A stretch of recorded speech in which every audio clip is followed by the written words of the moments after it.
passei para. Eu pedi para a Kali avisar que só hoje que a gente ia ter primeiro socorros. Sempre saúde mental primeiro. Avisem lá no grupo, gente, por favor.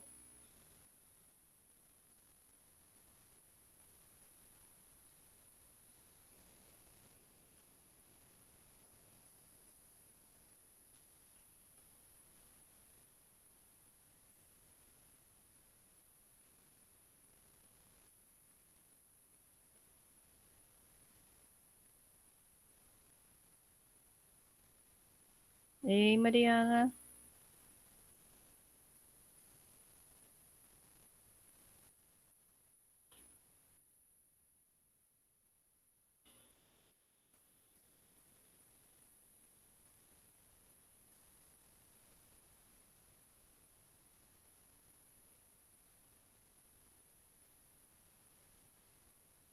Tudo bem?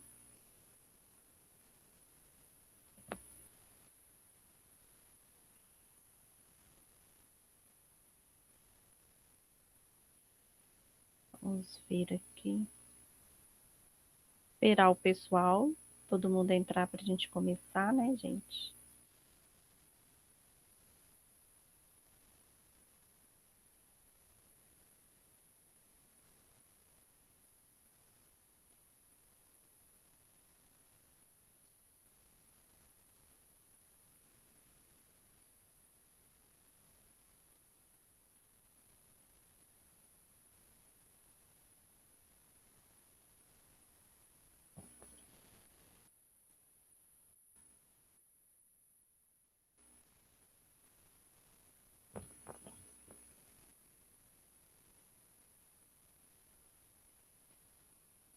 Gente, chama o povo.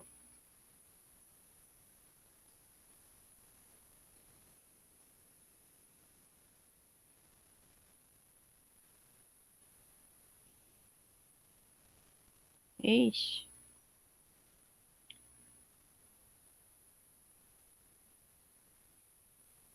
Obrigada, Priscila.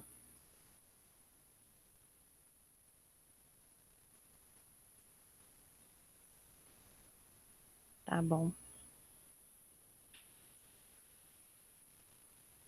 Hoje, pelo menos assim, não vai ter nada avaliativo, então quem não conseguir entrar consegue assistir depois.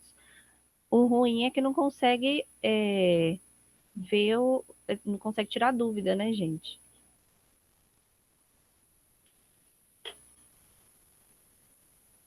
E também tem a questão das presenças, né? Que agora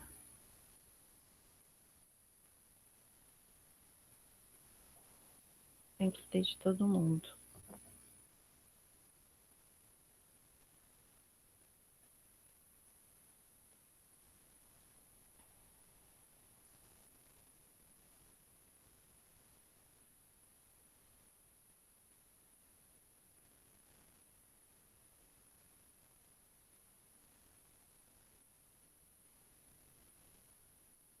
Ei, Kali, boa tarde.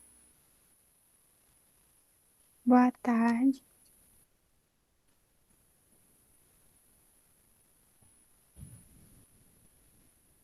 Só esperando mais um pouquinho, tá, gente?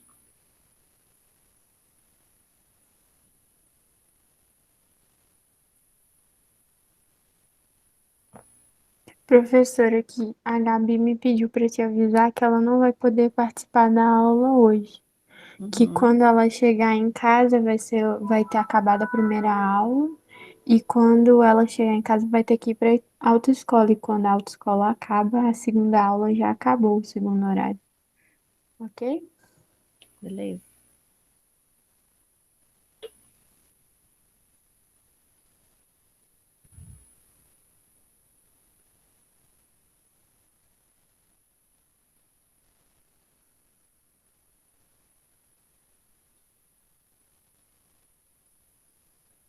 Ó, o povo tá chegando.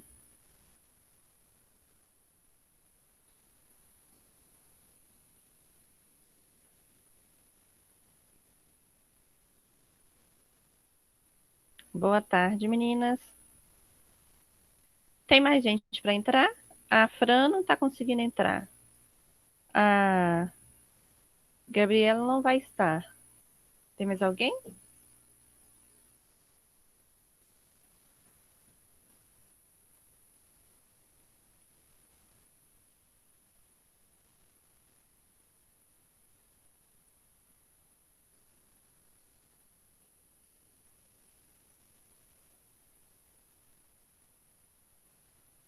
Podemos começar? Temos que esperar mais um pouco?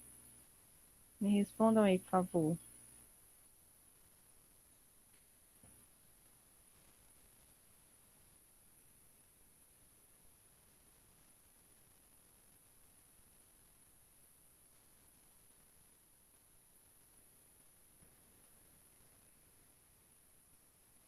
Beleza. Então vamos começar. Bom, gente, na última aula. Beleza, Mariana. Qualquer coisa, depois a gente tem a presença dela também.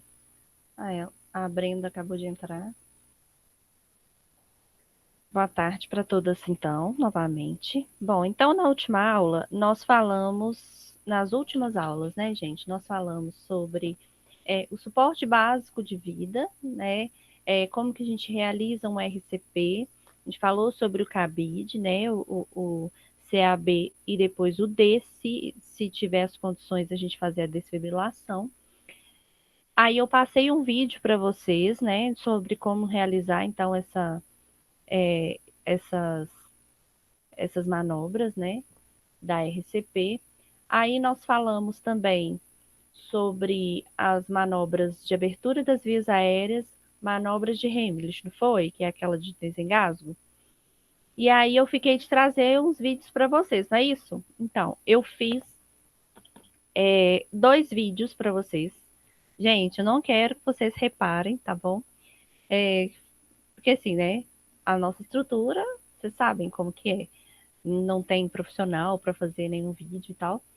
Mas eu trouxe para vocês então 2 vídeos e trouxe também um material falando sobre os tipos de respiração, que é o que eu tinha pedido, inclusive, para a Kali me lembrar e ela me lembrou ontem à noite.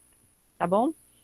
Se der tempo, a gente vai entrar numa outra matéria, só que eu não sei se vai ser interessante, que é a outra matéria sobre crises convulsivas.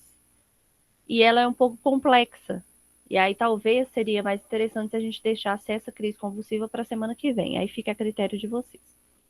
Bom, então primeiro eu vou colocar aqui o link para vocês dos 2 vídeos. Eu vou passando aqui também o vídeo. E aí depois, quando quem não conseguir assistir por aqui, que geralmente fica ruim para ouvir, vocês podem abrir uma outra tela para vocês, tá? Do vídeo. Bom, então, eu fiz o vídeo sobre. Só um minutinho. Sobre as manobras de Heimlich e sobre os tipos de abertura das vias aéreas. Então, primeiro, gente, vamos relembrar aqui, então, as manobras, né, de vias aéreas que nós falamos que a gente tem que fazer, que é a de jaw thrust e a de chin lift, né? Eu vou colocar aqui para vocês, ó. Esse aqui é o link da manobra das vias aéreas, tá lá no YouTube. E eu vou colocar aqui também para vocês acompanharem. E aí depois nós vamos falar mais um pouquinho sobre isso, tá?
Bom, gente, peraí.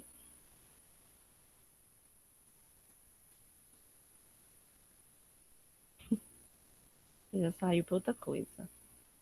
Bom, gente, essa aí foi a abertura de vias aéreas, né, que vocês acompanharam. É... E aí, é justamente o que a gente já tinha falado em sala. Isso aí vocês vão... Depois eu vou colocar lá no Ava esse link disponível para vocês. Vocês vão ter mais, vocês vão poder ver melhor.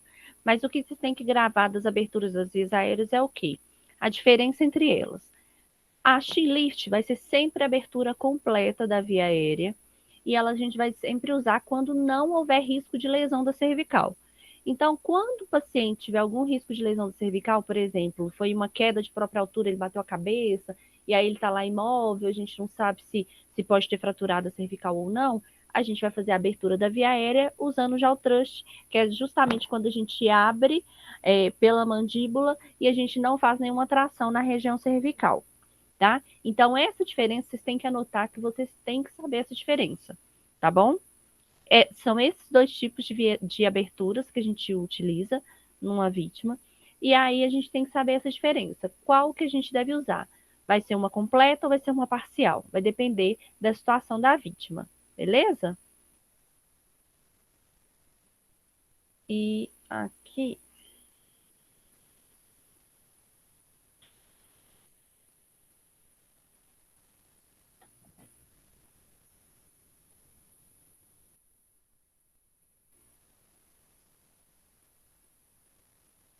gente, alguma dúvida em relação a essas manobras?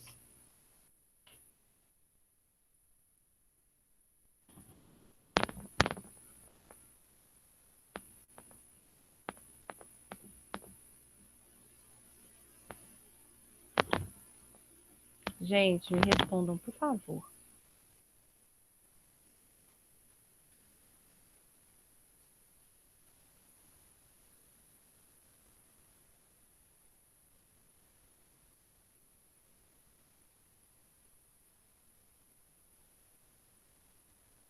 Ok.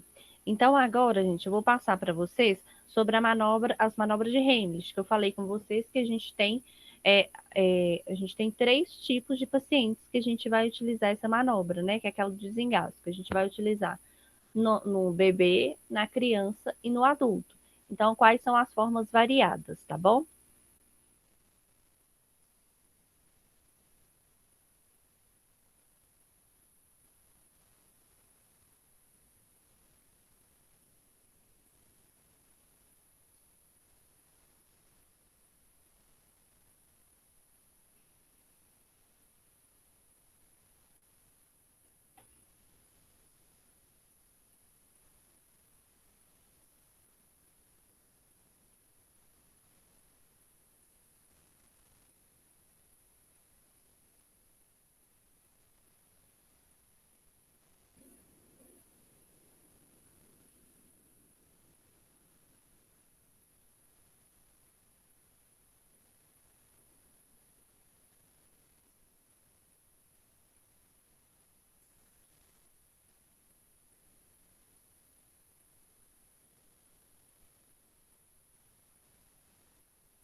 Bom, gente, eu acho que deu para ficar mais claro para vocês. São vídeos curtos, mas são objetivos. Então, voltando aqui sobre a manobra de Hamilton, então no bebê a gente vai usar a região hipotenar e vai fazer esse movimento. Na criança, a gente vai usar a mão fechada, tá? Então a mão vai estar fechada. E no adulto, a gente vai usar a mão, o dedão, o polegar, para fazer essa punção, para fazer essa puncionada na região abdominal, beleza? Então, na criança, com a mão assim, e no adulto, assim, tá? Gente, ficou claro? Ficou com mais alguma dúvida?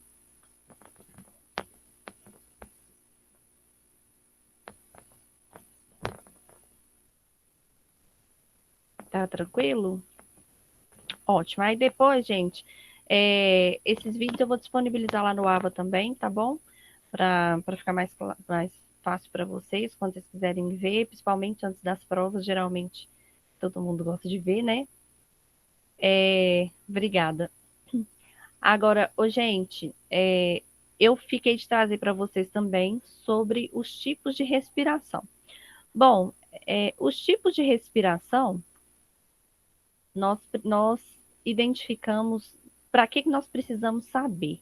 Nós precisamos identificar os tipos de respiração quando a gente está fazendo, então, o exame físico e uma anamnese nesse paciente. Qual que é o objetivo, gente, da gente avaliar qual que é o tipo da respiração? A gente consegue identificar quando o paciente está com algum tipo de sofrimento, tá? Seja cerebral, seja circulatório, através da respiração. Então, aí às vezes a gente pensa assim, nossa, eu vou escutar o ruído, ou então vou perceber o tipo da respiração do paciente, eu vou saber se ele tem alguma coisa no cérebro. É um indicativo, tá, gente? Não quer dizer 100% que seja, não. Pode ser algum problema relacionado a alguma crepitação pulmonar. Então, nós temos 4 tipos, né, de respiração, são as principais. Aqui eu trouxe 3, e a principal é a que nós utilizamos mesmo, que é a normal. Então, quais são os tipos de respiração que nós temos? Nós temos a normal, nós temos a Cheyne-Stokes, nós temos a Biot e nós temos a de Kussmaul, tá bom? Então, o que, que vai ser isso, gente? Eu trouxe aqui uns gráficos para vocês, só para vocês terem uma noção de como que seria melhor essa respiração. Percebam, gente, que nesse gráfico, quando sobe, quando faz um risquinho para cima, é a inspiração. Então, é quando a gente faz isso. E quando o risquinho desce, é quando faz a expiração. Então, tá? E quando tem esse risquinho embaixo, é justamente a pausa, ou seja, a apneia. Na nossa respiração normal, gente, como que ficaria esse gráfico? Ficaria justamente como se fosse um matinho, tá bom? Então, sobe, desce, pausa. Sobe, desce, pausa. Como que a gente respira normalmente, gente? Então, a gente inspira, expira, pausa. Inspira, expira e pausa. Essa é a respiração normal. Aí, eu trouxe aqui para vocês os 3 gráficos, né, das principais respirações. Quando o paciente está com algum tipo de anormalidade, né, fisiológica. Então, por exemplo, essa Cheyne-Stokes é aquela que a gente fala como se o paciente estivesse respirando como se fosse um cachorrinho. Como que tá esse tipo de respiração, gente? Olhando pelo gráfico, olha como que vai ficar. Não riam não, tá, gente? Como que vai ficar?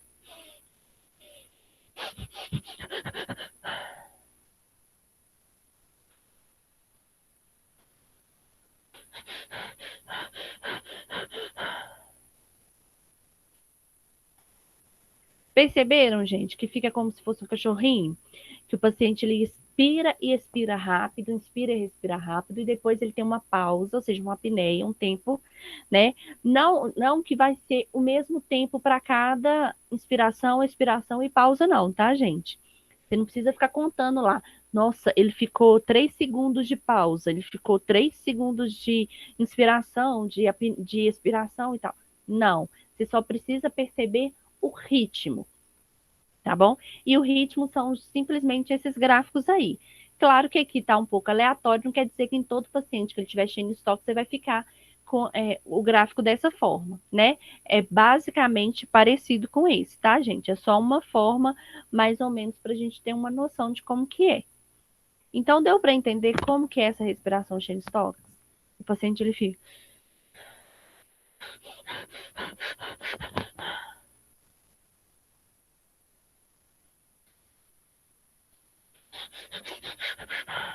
Ele fica desse jeito, tá bom? Na respiração de Biot, como que o paciente fica? Então, ele fica lá um tempo parado. Depois ele vai...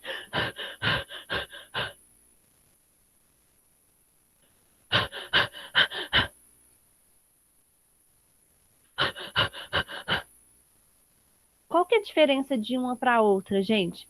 Na de Shane Stokes, ele não vai ter o mesmo tempo de inspiração e expiração iguais, não. Então, primeiro ele vai começar mais fraco.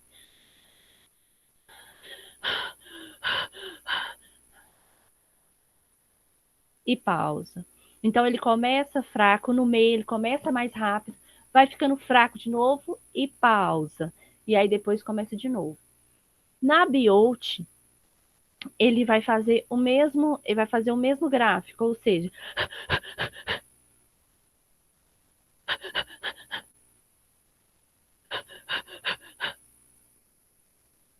viram a diferença de um para o outro? E na de Kushmau, esse paciente, geralmente, ele está um pouquinho mais agravado. Por quê? Esse paciente ele está fazendo o mesmo tempo que ele faz de expiração, ele faz de inspiração e ele faz de apneia. Então, por exemplo, quando normalmente a gente inspira, expira e depois faz uma pausa, bem rápida. Aqui ele inspira, faz uma pausa, expira, faz uma pausa, inspira, faz uma pausa. Ou seja, o que está acontecendo, gente? Ele tem uma respiração mais curta. E aí esse pulmão ele não consegue fazer essa troca gasosa da forma que ele deveria fazer. Por quê? Ele faz isso aqui.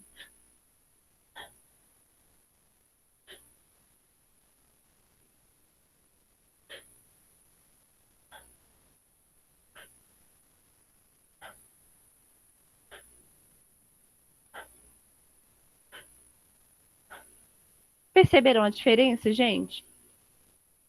Nesses 3 tipos de respiração? Vocês conseguiram ver a diferença? Aí, olha o que eu coloquei aqui para vocês, olha. O que nós conseguimos perceber, então? Quando a gente pega um paciente que ele está com um tipo de respiração Cheyne-Stokes, o que acontece? Geralmente, esse tipo de respiração ela é comum em pacientes com insuficiência cardíaca, porque os ciclos eles vão crescendo e decrescendo, e tem pausa entre eles. Então, vamos lá, vamos ver o gráfico de novo da Cheyne-Stokes, gente, olha lá. O paciente ele começa então devagar, aí depois ele vai rápido, depois ele vai devagar de novo e para, fica um tempo sem respirar. Então, esse paciente, geralmente ele está com uma insuficiência cardíaca. Por quê, gente? Porque o coração, ele não está conseguindo bombear da forma eficaz as 4 câmeras dele. Por quê? Porque está faltando o oxigênio, tá bom? Então, é justamente por essa falta dessa oxigenação, por essa pausa muito grande e por esse ritmo descontrolado da respiração, é que o coração não consegue bombear as 4 câmaras da forma eficaz, tá? Então, esse paciente, provavelmente, um paciente que esteja com um tipo de respiração Cheyne-Stokes, ele está com uma insuficiência cardíaca. O que seria insuficiência cardíaca, gente? Uma das câmaras está funcionando de forma ineficaz, está havendo algum tipo de sopro cardíaco, regurgitamento, né? Que o sopro cardíaco é justamente o regurgitamento do sangue, né, para a câmara anterior. Ou seja, por exemplo, ventrículo e átrio. O que acontece? Na hora que o sangue vai jogar, vai fazer a contração, a parte de baixo do coração está dilatando, é isso. Aí, quando a parte de baixo vai dilatar para jogar para a outra câmera, volta um pouco de sangue para o átrio anterior, tá bom? Então, é isso que pode acontecer quando esse paciente está com um tipo de insuficiência cardíaca. No tipo de respiração de Biot, são incursões de igualdade e amplitude com a apneia entre os ciclos, ou seja, uma respiração atáxica. Atáxica quer dizer que o paciente ele tem o mesmo ritmo de compasso, tá? Mas essa respiração ela não está sendo eficaz. Então, o que isso quer dizer? Que esse paciente está com algum tipo de lesão cerebral. Então, esse paciente ele tem um mau prognóstico. Porque um paciente está com a respiração de Biot, quer dizer que esse paciente, se ele não for tratado a tempo, ele pode evoluir para um óbito, tá? Sem contar que, na maioria das vezes, quando a gente já percebe um paciente com essa respiração de Biot, geralmente esse paciente já está quase entrando em morte encefálica, tá? Que é justamente isso, gente. O paciente ele fica um tempo, depois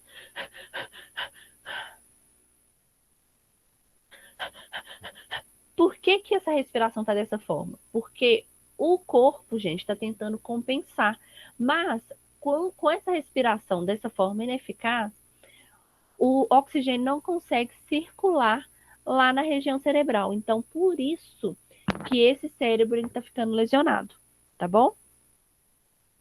No caso da respiração de Kussmaul, tem uma pausa, né, após cada fase do ciclo respiratório, que é o que eu falei com vocês. Quando ele inspira, ele tem uma pausa, depois quando ele expira, ele tem outra pausa. E aí a gente tem que observar a vigência de acidose, especialmente a diabética, porque o paciente que ele está com pH muito elevado, ele vai fazer esse tipo de respiração. E aí também é um mau prognóstico. Por quê? Porque quando o pH do paciente está elevado, quer dizer que ele está muito ácido. Quando ele está ácido, quer dizer que todos os órgãos do corpo dele estão sofrendo. Por quê, gente?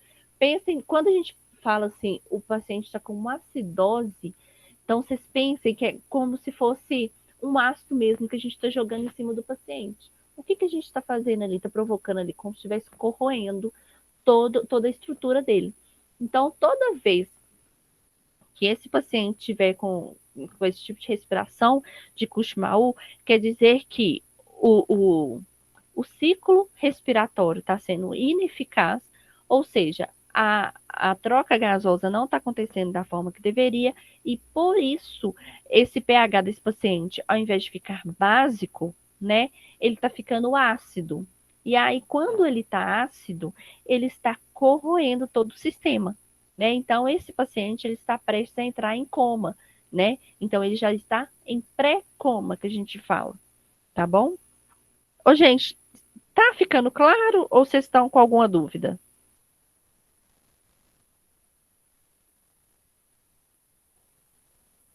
Vai estar no AVA também.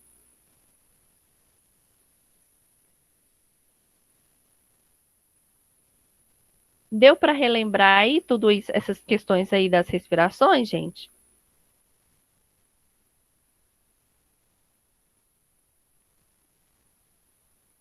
Deu, né? Bom, ô, gente, é o seguinte. Eu trouxe só esse aqui de material para vocês, que é só para realmente para vocês relembrarem. Por quê? Porque, na verdade, isso aqui a gente já é uma matéria que vocês já aprenderam, né?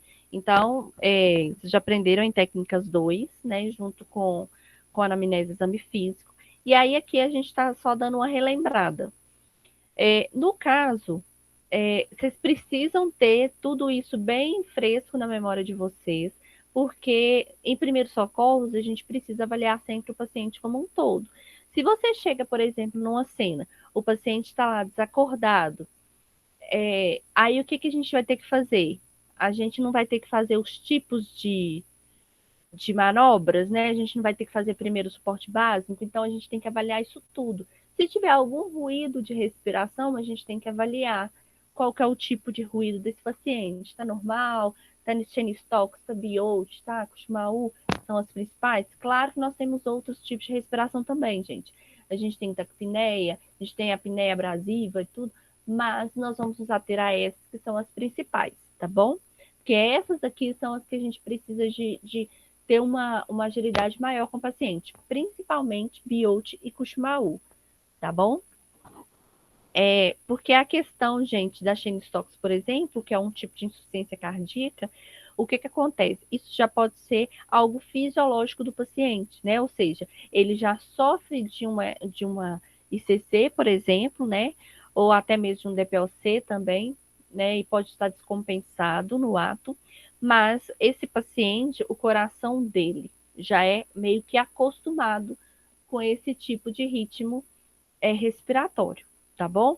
Então, ele vai sofrer? Vai, mas ele vai ter um dano menor do que quem não tem nada e passa a ter de repente, tá bom? Gente, então, hoje nós demos então uma relembrada, né, em tudo que nós vimos na aula passada. E eu pensei que não ia dar tempo, mas dá tempo. Agora são 2h32. Nós vamos entrar com a matéria agora, que é de crise convulsiva.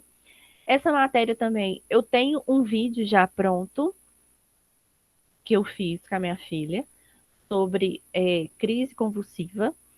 Mas primeiro eu queria saber de vocês o que vocês entendem sobre crise convulsiva. Nós podemos passar ou vocês têm alguma pergunta em relação aos tipos de respiração, gente?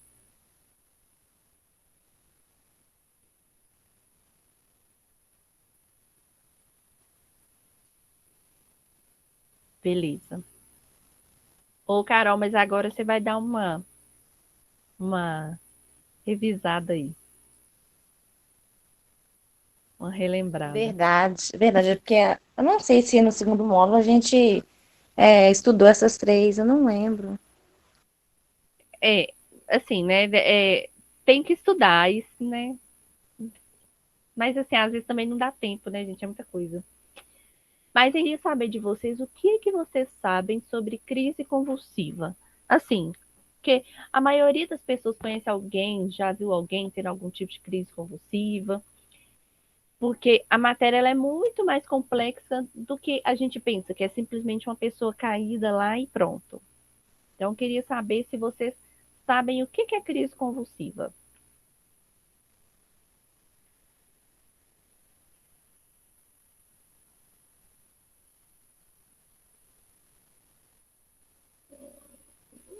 Mais ou menos, Kali.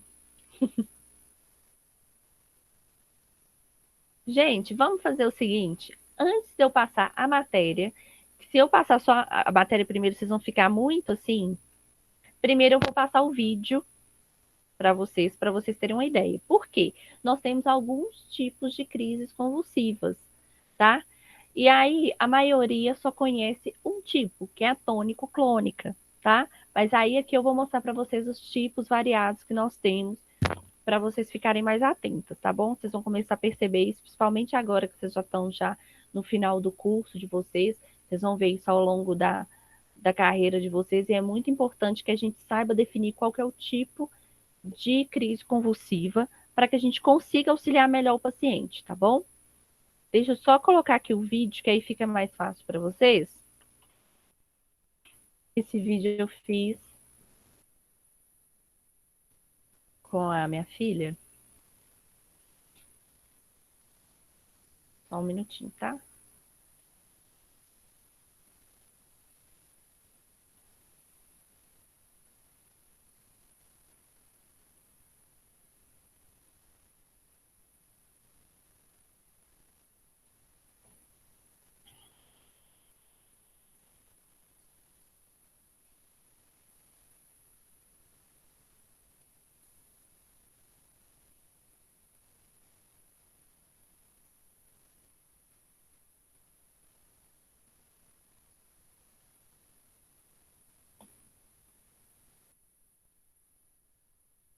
Aqui, gente, então, mesmo esquema aqui, tô colocando aqui o link e eu vou compartilhar aqui para vocês o vídeo também, tá?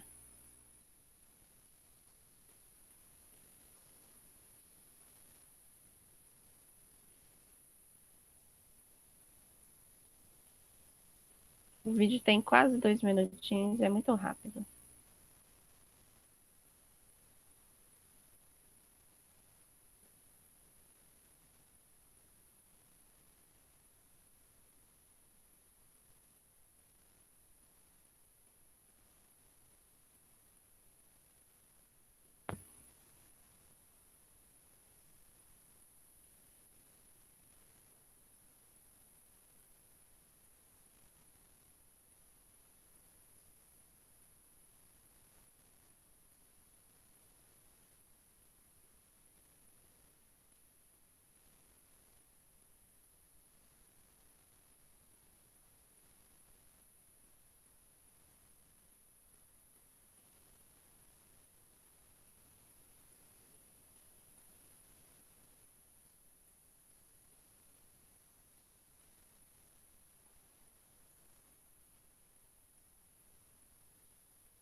Viram, gente? Então, é isso aí. Então, gente, essa aqui é a minha ajudante. Vocês veem que eu uso ela pra tudo, né, tadinha? Ô, gente, não fica rindo das caras, tá? Que eu faço nos vídeos. Mas é preciso, porque senão a gente. Todo mundo ri, né? Mas não tem jeito. Mas é porque senão a gente não consegue mostrar para vocês. Realmente, gente, a crise convulsiva ela é muito feia, né? E ela tem vários tipos de crise, como vocês viram aí. E aí é preciso saber identificar, né? A maioria das pessoas acham que só existe a tônico-clônica, né? Que é aquela que fica lá deitado, lá babando. Vocês viram lá que eu babei também. Aquilo ali é um tipo, um negocinho lá que a gente usa, né? A gente coloquei ali um, um sal de frutas ali para o negócio ficar ali fazendo aquela baba, né? Fazendo aquela espuma. Mas é justamente daquela forma. Então, todo mundo acha que só existe esse tipo de crise convulsiva, né? Que é justamente quando a pessoa fica lá babando. Mas, gente, tem vários tipos de crise, vocês viram lá. E aí, esse vídeo também, depois eu vou colocar lá para vocês no coisa, e também já está disponível lá no YouTube, tá? Lá na minha página lá. Então, vamos lá. Então, qual que é a definição, então, de crise convulsiva, gente? Então, nas crises convulsivas, que a gente tem que saber é o seguinte: a atividade cerebral, elétrica cerebral, ela é periodicamente alterada. Então, deriva em algum grau de uma disfunção transitória no cérebro. Então, as ondas cerebrais, gente, porque o nosso cérebro é como se fosse um compasso rítmico do coração. Ele tem as ondas cerebrais, também são as sinapses nervosas, né? Quando ocorre uma crise convulsiva, em algum momento, essas sinapses elas são alteradas, tá? E é justamente por isso que causa esse monte de... que causa esse descontrole, né? Às vezes, essa descerebração, essa decorticação da pessoa, tá bom? Então, muitas pessoas têm sensações estranhas, né? Então, logo antes do início de uma convulsão. Então, o que é essa sensação, gente? As pessoas, elas sentem como se sentisse que vai ter uma convulsão. O que já me foi relatado, né, por vários pacientes que eu já vi, é que a sensação, ela começa como se... É igual quando é um desmaio. Alguém já teve alguma síncope aqui? começa como se viesse um frio lá no pé, e quando chega na região abdominal, a pessoa já perde o controle. Então, alguns ataques, gente, causam um tremor incontrolável e a perda da consciência. Mas, mais frequentemente, as pessoas simplesmente param, né, de se mover ou ficam sem saber o que está acontecendo. Exatamente. Então, e é isso mesmo que acontece. No desmaio é assim, viu, Lília? Começa de baixo e quando chega em cima, quando chega na região abdominal, por que quando chega na região abdominal a pessoa desmaia? A pessoa cai? Por quê, gente? Alguém sabe dizer?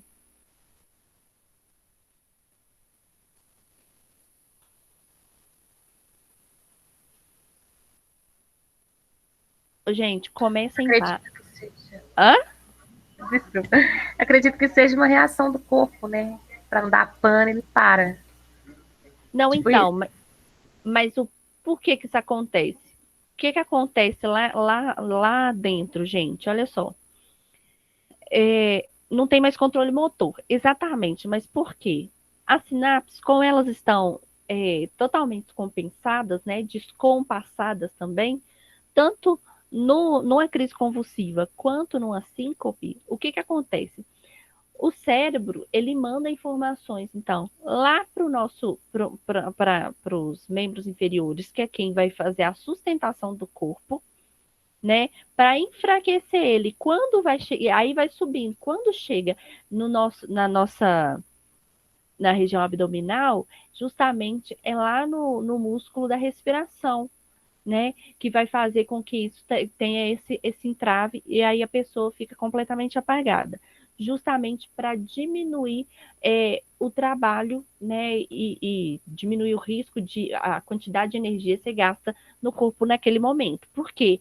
Porque todo o esforço do corpo ele vai ser voltado para os órgãos vitais, tá? Para a preservação dos órgãos vitais.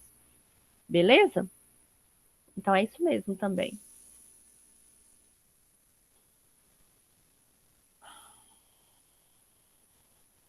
Professora, Na verdade, oi. qual dessas crises convulsivas são a de temperatura, né? Quando uma criança está com uma febre muito alta, que eles falam. Aí vai ser a epilética, que é aquela que a Lavínia fez, que a criança fica assim. É essa, geralmente é essa, tá? É a epiléptica. No caso, Lília, quando a pessoa, por nada, quando a pessoa ela tem uma convulsão, o que a gente tem que fazer, eu vou mostrar aqui para vocês, na verdade vocês até viram no vídeo, não adianta a gente chamar a pessoa, porque a pessoa ela está num nível inconsciente. Então não adianta a gente chamar a pessoa, porque ela não vai voltar se chamando ela. O que a gente tem que fazer é afastar os objetos, né? Porque se aquela pessoa está se debatendo, então você vai afastar, né, os objetos para evitar que essa pessoa se machuque. A gente vai afrouxar as roupas, gente, principalmente quando tem, por exemplo, homem com gravata, né? Mulher com uma blusa que tá até no pescoço. A calça também, a gente usa também afrouxar um pouco. Gente, quando eu falo afrouxar, não é abrir e deixar a pessoa exposta lá com calcinha, com cueca, tudo aparecendo, não, tá? É deixar afrouxar um pouco. Por quê, gente? Porque geralmente, quando tá no momento de crise, né, da crise convulsiva, a pessoa também pode ter uma liberação de esfíncter. Então, quando tem alguma roupa apertada, por exemplo, a chance de liberar o esfíncter vai ser muito maior, porque está fazendo uma pressão na região abdominal.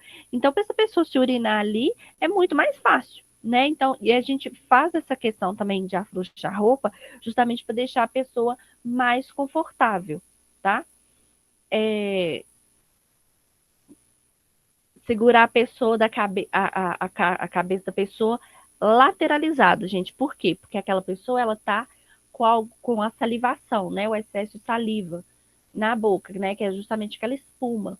Aí, às vezes, pode vir com sangue? Pode, porque às vezes a pessoa, no ato, né, de estar se debatendo, ela tem a mordedura de língua. A gente nunca vai tentar enfiar nada na boca da pessoa para tentar desenrolar a língua. Gente, vocês já ouviram falar isso? Ah, tem que desenrolar a língua de fulano, porque senão ele vai engolir a língua. Não existe isso, gente. O que pode acontecer é ter o rebaixamento da língua, que é o que a gente já viu também, inclusive lá nas aberturas de vias aéreas, né? Mas o que a gente tem que fazer? Nesse caso, para a pessoa não aspirar, né, não ter risco de aspirar, a gente vai lateralizar a cabeça dessa pessoa, tá? Então a gente só vai segurar a cabeça dessa pessoa lateralizada. Se tiver um travesseiro, né, a gente pode colocar a pessoa com o travesseiro por baixo da cabeça e deixar a cabeça dela lateralizada. Mas, gente, a gente não vai se preocupar se tem travesseiro ou se não tem. Claro, se você está lá na rua, vai ter algum conforto? Não vai, não tem problema. O importante, gente, é chamar, né, o socorro e esperar aquela crise passar. Pode ser que volte? Pode ser que volte. A convulsão, ela varia de pessoa para pessoa. Aí vai depender de qual que é o tipo da crise convulsiva, tá? Qual que é a zona cerebral também que está sendo afetada, né? Que está ocasionando esse tipo está fazendo com que essa crise aconteça. E se essa pessoa faz uso de algum medicamento, se não faz, tá bom? Então vai depender. Aí, gente, os médicos suspeitam do diagnóstico com base em sintomas. Então, imagens de cérebro, exame de sangue, eletroencefalografia, né, que é para registrar a atividade elétrica do cérebro, são geralmente necessários para identificar a causa. Né? Se necessário, medicamentos, né, que pode te ajudar a evitar essas convulsões também. Então, a gente não... Sim, Mariana, mas geralmente para a pessoa até 5 anos, é criança até 5 anos que dá convulsão por febre. Acima disso é muito, muito raro, quase nunca acontece, e adulto não tem convulsão febril, tá? Por isso que a gente fala que são espasmos epilépticos que são só infantis, que é como se fosse uma crise infantil, tá bom? Porque crianças que a gente tem que ficar no nível mais circunstancial a nível de ficar mais atento, tá? Tem criança, gente, que com 38 de febre já começa a convulsionar, né? Agora tem criança que chega no hospital, por exemplo, com 40 e não está convulsionando, né? Então vai depender também do sistema imunológico da criança, tá? Se tem o que está associado a essa febre, se é alguma bactéria, se é algum vírus, tá bom? Para fazer também com que ocorra também esse tipo de convulsão.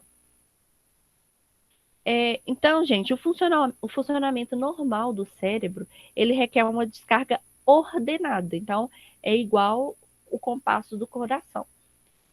E coordenado dos impulsos elétricos. Então, os impulsos elétricos possibilitam a comunicação do cérebro com a medula espinhal, com os nervos, com os músculos e também com as comunicações dentro do cérebro. Então, essas convulsões, elas podem ocorrer quando a atividade elétrica do cérebro é interrompida. Então, vamos lá. Então, é o que eu já falei com vocês. Então, por exemplo, tá lá, né? A atividade elétrica, ela é como se fosse o compasso cardíaco. Então, vai ser tum-tá, tum-tá, tum-tá. Não é assim que é o do coração? Tum-tá, tum-tá, tum-tá. Não é assim? A atividade elétrica cerebral vai ser da mesma forma. Como se fosse tum-tá, tum-tá. Quando em algum momento é interrompido esse impulso elétrico, então o que acontece? Essa comunicação com a medula espinhal e com os nervos, quando ela é interrompida, faz com que ocorra essa desordenação, então, dos músculos e até do sistema nervoso da pessoa, tá bom? Então, cerca de 2% dos adultos já tiveram uma convulsão em algum momento da sua vida. 2/3 dessas pessoas nunca chegam a sofrer uma segunda convulsão, e as convulsões geralmente começam na infância ou na idade adulta tardia. Então, gente, quer dizer que toda criança que tiver uma febre alta, ela vai ter uma convulsão? Não. Mas se a criança ela já tem a tendência a ter convulsão por febre, essa criança, dependendo do nível de convulsão dela, geralmente ela faz um controle, um tratamento com o neurologista, tá? Para fazer um acompanhamento para descobrir a causa disso, o porquê que acontece essas variadas crises convulsivas nessa criança, tá? Então, nós temos lá, então, os tipos de convulsões, né? Que foi o que nós já falamos lá. Que a primeira delas é epilética, né? Quando a pessoa... Ah, não, já respondi. Essas convulsões não têm um gatilho aparente, ou seja, não são provocadas e ocorrem 2 ou mais vezes. Uma única convulsão não é considerada epilepsia. As crises epiléticas são chamadas de transtorno convulsivo ou epilepsia. As crises epiléticas são chamadas de epilepsia idiopática, né? Compulsória, de crise compulsória, crise convulsiva. Pode ter sim. Uma pessoa pode ter mais de um tipo de crise convulsiva, sim. Mas elas podem ser causadas por vários tipos de distúrbios cerebrais, como anormalidade estrutural, AVC ou algum tumor. Então, gente, o que a gente está falando aqui? Que a crise epilética nem sempre ela vai ter uma causa aparente. Então, ela pode ser provocada ou não, tá? Então, ela pode ser provocada por quê? Por um AVC, por um tumor, né? Ou então por alguma anormalidade na estrutura cerebral. E aí, nesses casos, a gente vai ter, se esse tipo de crise epilética ela for provocada, né, por algum tipo de anormalidade ou algo assim, ela vai ser chamada de epilepsia sintomática. Por quê? Porque a partir dos sintomas que essa pessoa começou a ter as crises. Então, ou seja, percebe-se que a pessoa ela teve a crise convulsiva justamente por causa de algo secundário, ou seja, por causa de um AVC que essa pessoa sofreu. Então, essas crises epiléticas sintomáticas, elas podem acontecer tanto em recém-nascido quanto numa pessoa mais idosa, tá? Por que no recém-nascido? Se ela nasceu com alguma normalidade cerebral, pode ter esse tipo de crise convulsiva. No idoso, no caso de um AVC, no caso de uma queda, teve um extravasamento sanguíneo, cerebral, um AIT, ou até mesmo também um tumor, né, que apareceu, ou também que cresceu nessa pessoa. Agora, nos tipos não epiléticos, são aquelas que são provocadas, ou seja, uma doença reversível ou um quadro clínico que irritou o cérebro, pode ser uma infecção, meningite causa muito crise convulsiva não epilética. AVC também pode causar traumatismo craniano, ou então uma reação medicamentosa, uma reação adversa de algum medicamento causar uma crise convulsiva não epilética. E crianças com febre desencadear uma crise não epilética, que são chamadas as convulsões febris. Então, qual que é a diferença, gente, da epiléptica para não epiléptica? A epilética, gente, ela pode ter um gatilho aparente ou não, ou seja, ela pode ser provocada ou não. Aqui, ó. A epilética ela pode ser provocada ou não. Então, pode ser por um AVC, pode ser por alguma anormalidade ou não. Ou seja, qual que vai ser a diferença, gente? Uma crise epilética, a pessoa ela vai ter várias ao longo da vida. Agora, uma não epilética vai ser por uma causa pontual, ou seja, uma febre alta, um medicamento que teve uma reação adversa, uma bactéria, um vírus, uma reação anafilática também, principalmente em criança, pode causar crise convulsiva não epiléptica, ou seja, ela teve por aquele momento, mas ela não é epiléptica. Agora, a crise não epilética, ela é provocada, tá? Então, ela é sintomática e ela é provocada, ou seja, porque ela teve uma febre muito alta, ela teve essa crise não epilética. Agora, no caso, por exemplo, durante a vida, aí ela tem uma má formação numa parte do cérebro. Então, ela vai ter crises epilépticas durante a vida. E aí, como que se corrige isso?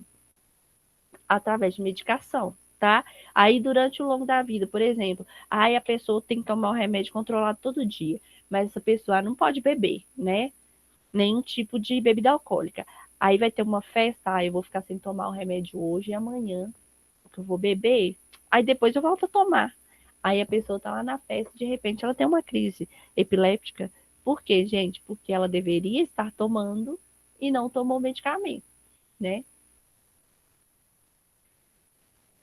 As causas, né? As causas mais comuns, então, dessas Professor, duas crises. Oi.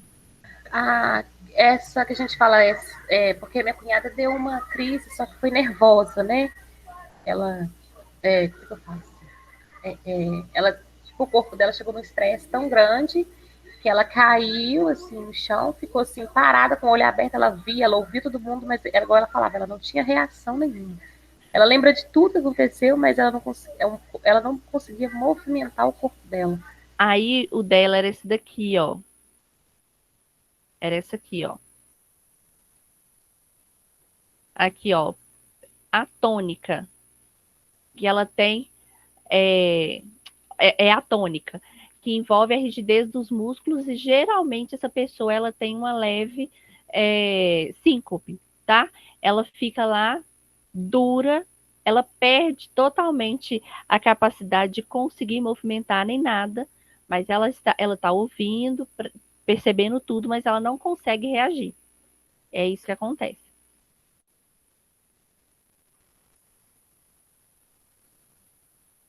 Tá? Agora, gente, as causas para essas crises epilépticas e não epilépticas, as causas mais comuns, então, depende de quando as convulsões começam. Então, antes dos 2 anos de idade, o que pode ter? O que pode acontecer? Febre alta ou então alguma anormalidade metabólica temporária.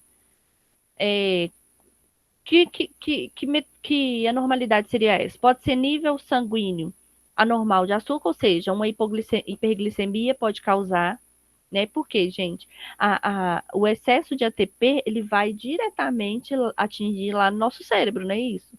Que é um excesso de, como se fosse energia, né? Ele vai justamente lá para o nosso cérebro. Então, faz uma descompensação. Eu vou explicar para vocês. Vitamina, né?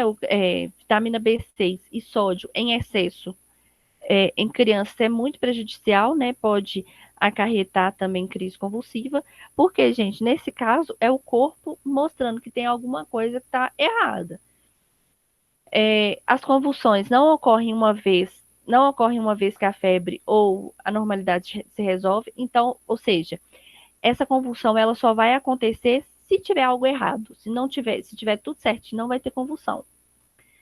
E elas se repetem sem esses fatores. Então, é provável que a causa seja uma lesão durante o parto, um defeito congênito, ou então uma anormalidade metabólica hereditária, ou então uma doença cerebral. Então, nesses casos, o que a gente tem que fazer é o controle e o acompanhamento com o neurologista, tá? Para ver se vai ser necessário fazer uso ou não de algum tipo de medicação.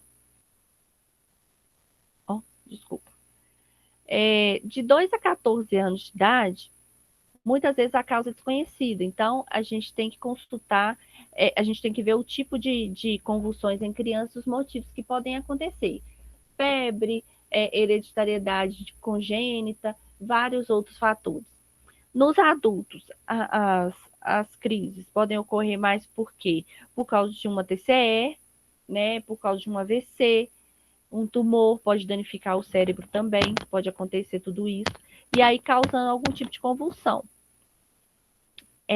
Abstinência alcoólica, né, causada por parar de beber de repente, então, ou seja, a pessoa é alcoólatra, por exemplo, há 10 anos, aí do nada ela para de beber. Pode causar crise convulsiva? Pode causar, porque o organismo está acostumado com aquela quantidade de álcool todo dia. Então, se não tem álcool aquela quantidade circulante para de forma abrupta, o organismo ele vai ter uma reação de choque, né? E é justamente por isso que vai ter esse descontrole nas sinapses nervosas. Por isso que a pessoa também tem muito tremor, é por isso que acontece também isso nos casos de abstinência.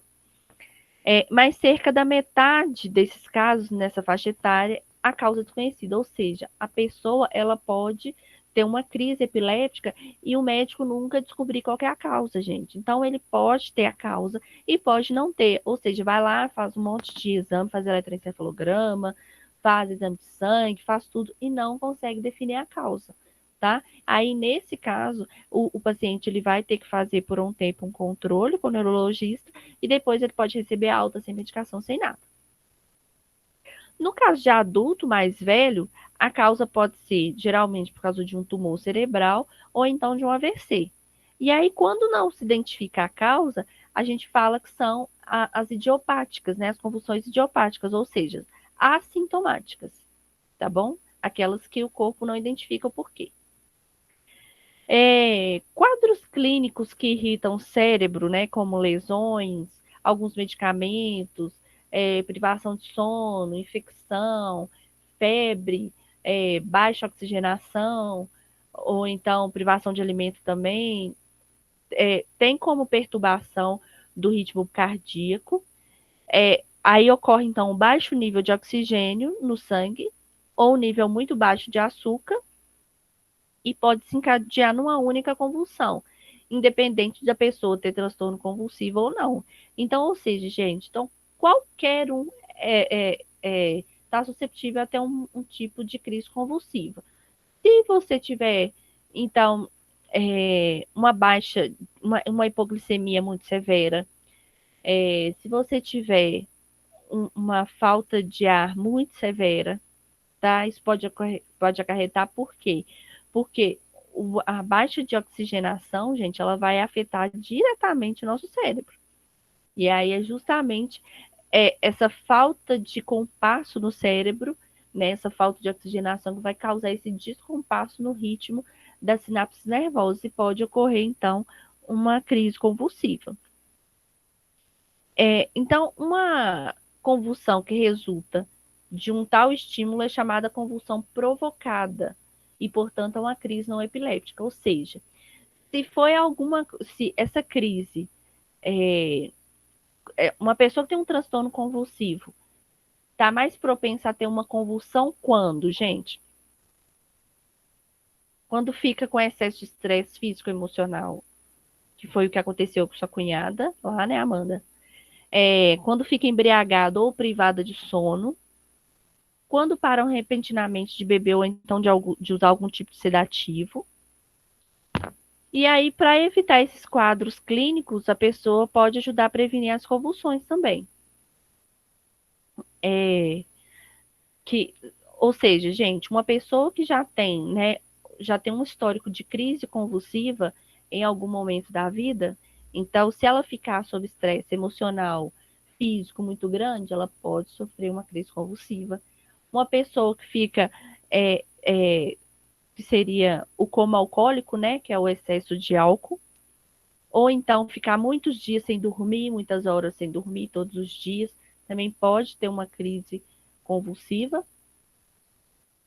Uma pessoa que tem abstinência alcoólica, ou então que faz uso de algum tipo de sedativo, também parar repentinamente também pode ter o risco de crise convulsiva.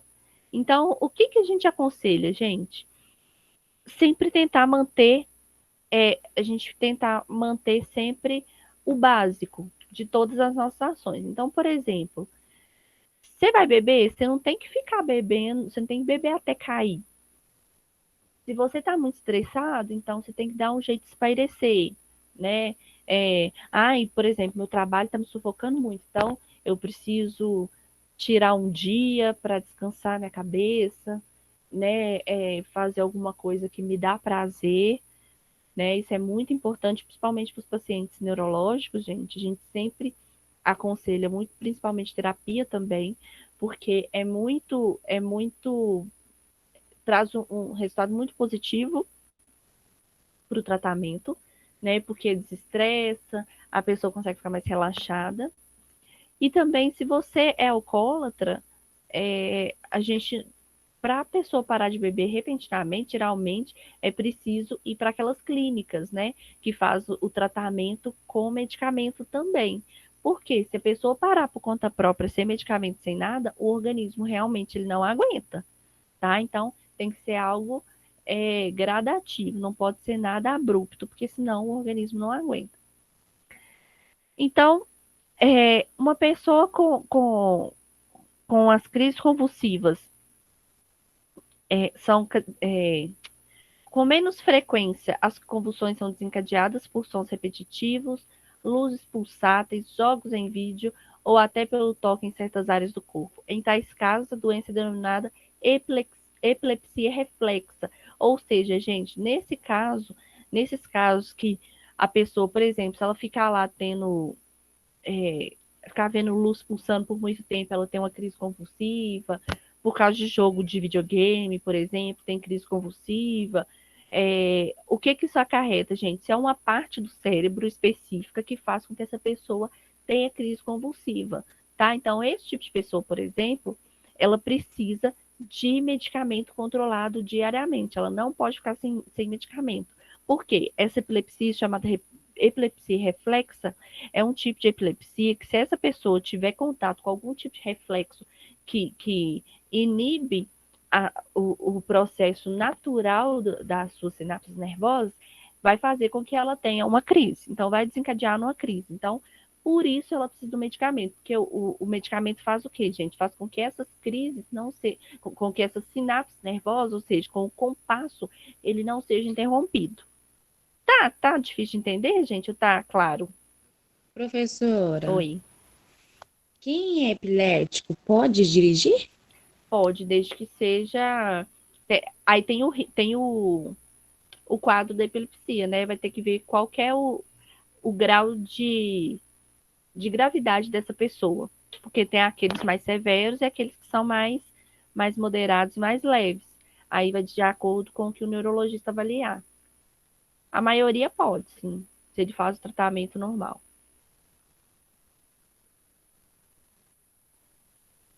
Tá tranquilo até aqui, gente?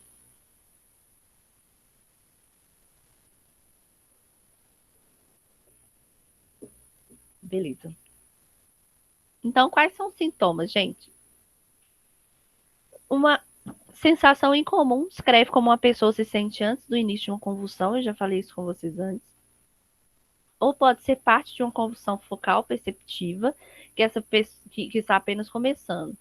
Então, é uma aura que eles falam, né? Que pode incluir qualquer dos seguintes fatos que eu estou relatando aqui. Então, cheiro ou gosto incomum. Então, às vezes a pessoa, ela sente também um cheiro ou então um gosto na boca, tá? Incomum. O frio na barriga. E aí, como se tivesse vivenciado aquilo antes. Então, é como se fosse o déjà vu, né, gente? Aí começa a ver como, nossa, parece que eu já passei por isso antes. Isso é muito comum, né, gente? Essa sensação, geralmente, a pessoa sente quando vai ter uma crise convulsiva, ou então a sensação oposta, que parece estranho, mesmo que seja familiar de alguma forma. Então, que é o chamado jamais vu. Alguém já ouviu falar disso, jamais vu?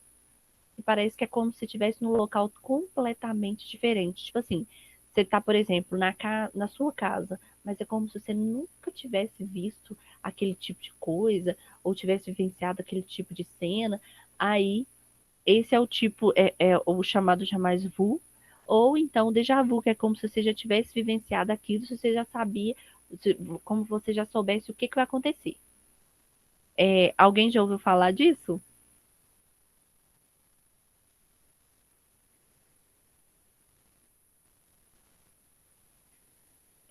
A sensação também é horrível, né, gente? A sensação intensa de que uma convulsão está prestes a acontecer, então a pessoa ela já sabe o que vai acontecer, principalmente se não é a primeira vez, né? Então ela já conhece os sintomas. Quase todas as convulsões são relativamente breves e duram alguns segundos ou minutos. A maioria das convulsões dura de 1 a 2 minutos, a maioria, tá, gente? Mas eu já lidei com crise convulsiva de quase 10 minutos. É horrível. Principalmente quando é com criança, tá? Porque é feio, né, gente? E a mãe, quando ela vê o filho, né, tendo aquela crise, fica completamente histérica, porque, gente, pensa, parece que o filho tá dando um troço, né? Então é desesperador, é horrível.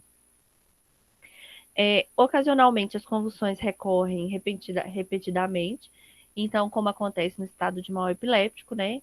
Que a pessoa teve aqui a crise, a convulsão, e aí daqui a pouco ela pode ter de novo. Então, os pacientes com transtornos convulsivos costumam ter um aspecto e um comportamento normal entre as crises, então, ou seja, geralmente vai ser o mesmo tipo de crise convulsiva. Então, se, por exemplo, é atônico clônico, ele fica lá se debatendo e tal, quando passar, se ele tiver outra crise, vai ser da mesma forma, tá? Sempre vai ser, então, da mesma forma. Os sintomas variam dependendo de qual zona do cérebro foi afetada pela descarga elétrica normal. E aí, então, conforme o seguinte, ó. Um sabor intensamente agradável ou desagradável se a zona do telencéfalo, chamada ínsula, for afetada. Então, se for na ínsula, a pessoa ela vai ter um gosto diferente na boca. Alucinações visuais pode acontecer também, que são aquelas imagens que não são formadas direito, né? São então abstratas. Caso seja o lobo hospital que está sendo afetado. Incapacidade de falar, se a zona que controla a fala for afetada, né? Que é, no caso, no lóbulo frontal.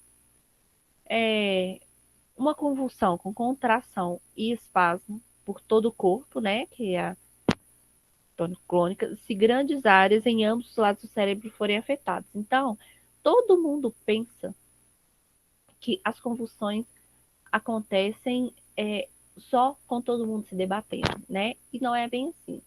Então, quando a pessoa está se debatendo, está lá com espuma saindo na boca, com aquele excesso de salivação, o que acontece, gente? São as duas partes do cérebro, os dois lados do cérebro que foram afetados, são áreas grandes que foram afetadas, e por isso essa pessoa está tendo esse tipo de reação. Então, elas podem ser classificadas como motoras, né, que envolve contração muscular anormal, né, então vai ser os espasmos de um membro ou convulsão, ou seja, o espasmo vai ser aquele, né, que a pessoa tem, do nada a pessoa fica assim, né, ou então pode ser até assim, focal também, a pessoa fica, ou então a convulsão, que a pessoa fica lá, né, se debatendo. Não motora, que não envolve contrações musculares anormais, mas no caso lá da sua cunhada, por exemplo, era não motora, mas ela não conseguia se movimentar, né? As não motoras não envolvendo contrações musculares anormais. Outros possíveis sintomas incluem dormência ou formigamento em uma parte específica do corpo, episódios breves de falta de resposta, perda de consciência e confusão. As pessoas podem vomitar, se perderem a consciência, também é normal acontecer. As pessoas podem perder o controle dos músculos, da bexiga ou dos intestinos. Então, podem ocorrer também a mordedura da língua. Então, a pessoa pode defecar e pode urinar toda, porque tem a liberação do esfíncter, né? Porque não consegue fazer esse controle. E os sintomas também variam dependendo da convulsão ser de início focal, né? Que a convulsão começa de um lado do cérebro, e de início generalizado, que vai ser em ambos os lados. E aí a gente vai ter diversos tipos de convulsões focais generalizadas. A maioria das pessoas apresenta apenas um tipo de convulsão, né? Ou seja, por exemplo, se eu já apresentei na vida a tipo atônica, pode ser que ao longo da vida eu apresente de novo somente a tônica, mas pode acontecer também de eu ter outros tipos de crises convulsivas também, tá? Então, os tipos que nós temos, né, que são focal ou generalizado. Então, a gente pode ter a tônica, que vai envolver, então, a perda do tônus muscular, a pessoa fica completamente, né, parada, ela não consegue se movimentar, ela escuta tudo que estão falando, ela está escutando, mas ela não consegue reagir a nada. A clônica, né, que envolve contrações rítmicas dos músculos. Então, ou seja, por exemplo, se eu a tônica, então a pessoa fica, é como se fosse aquele tique nervoso, sei lá. A tônica, que vai ter rigidez dos músculos, então a pessoa, você vai ver o músculo dela rígido mesmo, você vai ver tudo duro, a pessoa faz até aquelas caretas que fica tudo duro. Você vai pegar a pessoa, você não consegue movimentar o braço dela, que está completamente enrijecido. Na mioclônica, que envolve contrações súbitas, breves como raios dos músculos, então, ou seja, a pessoa vai ter movimentos rápidos, não faz rápido. O espasmo epilético, né, que vai ser as convulsões febris, né, na criança, que é quando a criança ela tem aqueles espasmos, né, que dá aquelas, tipo, tranca o dente rápido, dá aqueles tremores. Aí vai e volta, isso aí também são espasmos epilépticos. E aí a gente tem a tônico-clônica, gente, que vai envolver tanto a rigidez dos músculos como a contração dos músculos. Então, ou seja, que é aquela que a gente mais conhece, que quando a pessoa cai, fica lá se debatendo, dura e se debatendo, tá bom? Então, como que vão ser essas convulsões? Então, a de início focal. Na convulsão, então, de início focal, as convulsões começam em um lado do cérebro, né? Então, vai estar só de uma parte. E a classificação dessas convulsões depende da pessoa estar consciente durante a convulsão. Então, a percepção é mantida. Se a percepção é mantida, são as chamadas convulsões focais perceptivas, ou seja, você está conversando com a pessoa e ela está conseguindo perceber que ela está, por exemplo, com um tique. Ela está lá. Mas ela não consegue não fazer, porque as contrações são involuntárias, mas ela percebe, tá? E tem a percepção quando ela é prejudicada. Ou seja, ela está fazendo, por exemplo, ela está movimentando, por exemplo, piscando para você sem parar, mas ela não consegue perceber que ela está fazendo isso. Então, tem quando ela é prejudicada, a percepção, e quando ela é mantida. A percepção, então, ela vai se referir ao conhecimento de si mesmo e do ambiente, ou seja, a pessoa, ela sabe que ela está tendo a convulsão ou ela não sabe, tá? Então, os médicos determinam se as pessoas permaneceram conscientes durante uma convulsão, fazendo perguntas, ou então, se uma convulsão estiver ocorrendo, verificando se elas respondem ao se falar com elas. Então, no momento desse tipo de convulsão, a gente consegue ver se ela é focal perceptiva ou imperceptiva, tá? Se a percepção foi mantida ou não. Nas focais, então, perceptivas, as descargas elétricas, elas se iniciam numa pequena área do cérebro e permanecem limitadas somente naquela parte. Então, como afeta apenas uma área reduzida, os sintomas relacionam-se com a função controlada por parte desse cérebro. Então, por exemplo, se a pequena zona do cérebro que controla os movimentos do braço direito no lobo frontal direito for afetada, este meio pode se levantar involuntariamente, né? Então, e contrair se a cabeça e contrair a cabeça. Então, a gente vai fazer isso aqui sem a pessoa perceber, ela vai ficar assim. As pessoas, elas estão completamente conscientes, então ela está vendo isso, e ela está consciente do que está acontecendo ao redor dela e do que está acontecendo também, mas ela não consegue parar esse movimento. Ela pode evoluir, então, para uma convulsão focal da percepção comprometida, ou seja, ela está assim, então ela está percebendo o que está acontecendo, e isso pode evoluir para ela ter uma perda da consciência relativa, ou seja, ela vai perder o foco, perder o sentido de saber onde que ela estava ali. Agora, as convulsões jacksonianas é um tipo de convulsão focal perceptiva. Então, os sintomas, eles começam, por exemplo, numa mão ou num pé, e aí sobe para o membro. Então, por exemplo, a pessoa está lá com tipo um tique na mão, aí depois ela já começa no braço todo. E aí, isso daí vai ser na medida que a atividade elétrica ela vai se estendendo pelo cérebro por completo, tá? Então, ela tá consciente, mas ela não consegue controlar, tá bom? E aí, quando as convulsões focais ela tem uma percepção comprometida, as descargas elétricas anormais então começam numa pequena área, né? E aí depois começa a espalhar por outras áreas próximas do cérebro. Então elas geralmente começam com um tempo de 1 a 2 minutos e depois vai aumentando. Aí ela vai perdendo o contato do que está rodeando ela, ou seja, ela perde, ela tem a consciência prejudicada, ou seja, por exemplo, você está aqui na sua casa, aí você começou a ter uma crise focal.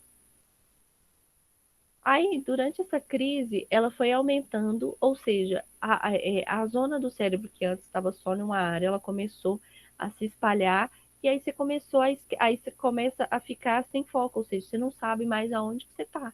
Você não sabe que essa aqui é a sua casa, com quem que você está, então você fica completamente perdido, tá?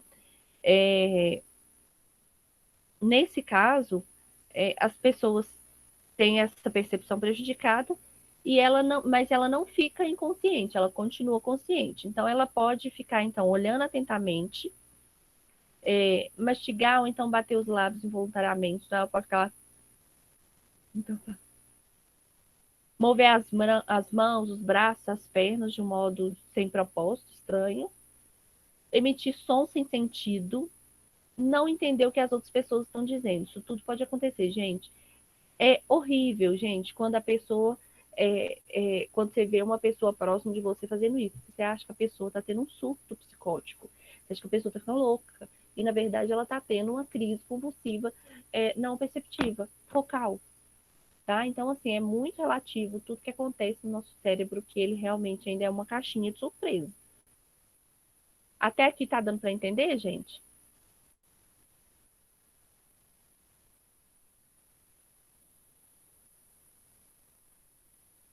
Tá, né? Essa pessoa também, gente, geralmente, ela não quer ajuda. Por quê? Porque ela acha que tipo assim, tá tudo normal. Então, para ela, aquilo ali tá normal, as pessoas estão zombando da cara dela, tá? Então, outras pessoas são capazes de conversar, mas aí o discurso às vezes fica um pouco pobre, ou seja, como assim? Cara, é espontaneidade. Por exemplo, fulano, o que você fez hoje? Hoje as coisas são mais normais do que ontem, porque ontem as coisas eram menos normais do que hoje. Então a pessoa ela começa a falar uma coisa assim, bem fora do foco mesmo, tá? Elas podem às vezes ficar um pouco confusas, então pergunta, que dia que é hoje? Ah, hoje é Natal. Não tá vendo que hoje é Natal? E aí essa, esse descontrole, né, esse descompasso pode durar por alguns minutos. Aí, às vezes, as pessoas elas podem ter um pouco de violência também. Pode acontecer da pessoa ficar um pouco violenta, né? Ficar querendo dar soco em quem chega perto. Pode acontecer também. É mais raro, mas pode acontecer. Algumas pessoas se recuperam, né, em seguida totalmente, e outras têm uma descarga elétrica tão anormal que ela se espalha pelas áreas, né, do outro lado do cérebro, e aí causa uma convulsão generalizada. Ou seja, uma pessoa geralmente uma pessoa que começa a ter, então, uma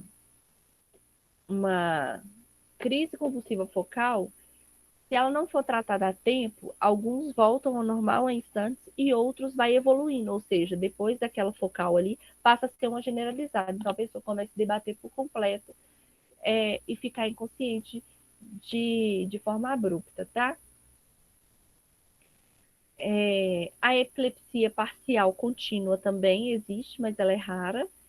Elas acontecem, as convulsões focais acontecem com intervalos de poucos segundos ou então minutos, e os episódios duram dias ou anos. Normalmente afetam o braço, a mão ou um lado do rosto. Essas convulsões geralmente resultam em adultos, né, com lesão cerebral localizada. E em criança com inflamação do cérebro, geralmente encefalite, sarampo e também meningite. Então, o que seria essa epilepsia parcial contínua, gente?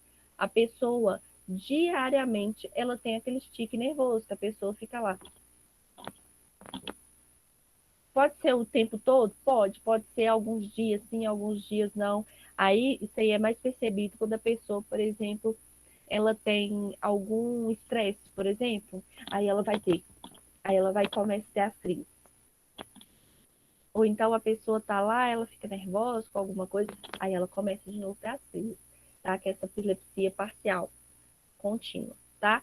Então ela pode ficar o dia todo, o tempo todo, ela pode ficar uns dias, outros não, tá bom? Aí vai depender de qual que é o tipo da pessoa, tá? Gente, até aqui deu para entender?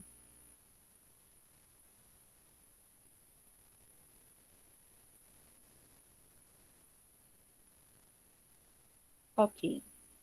Então, gente, nós vamos continuar essa aula sobre os tipos de convulsões na próxima aula, tá? Nós vamos fazer um intervalo de 15 minutos, menos de 15 minutos, 15 para as 4 a gente volta, e aí nós vamos voltar já em saúde mental, e saúde mental nós vamos ver um documentário, tá bom? Alguém tem alguma dúvida em relação a essas aulas de hoje?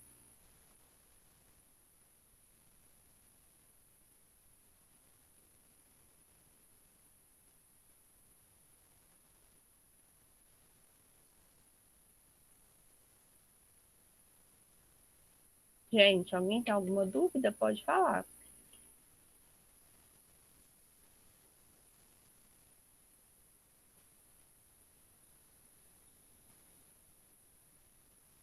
Beleza.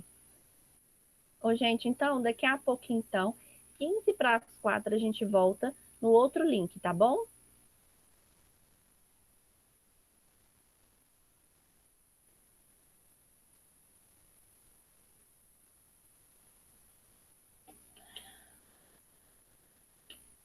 Ok, Sara, depois você pega, porque a gente vai ter uma atividade para fazer na próxima aula sobre esse documentário, tá?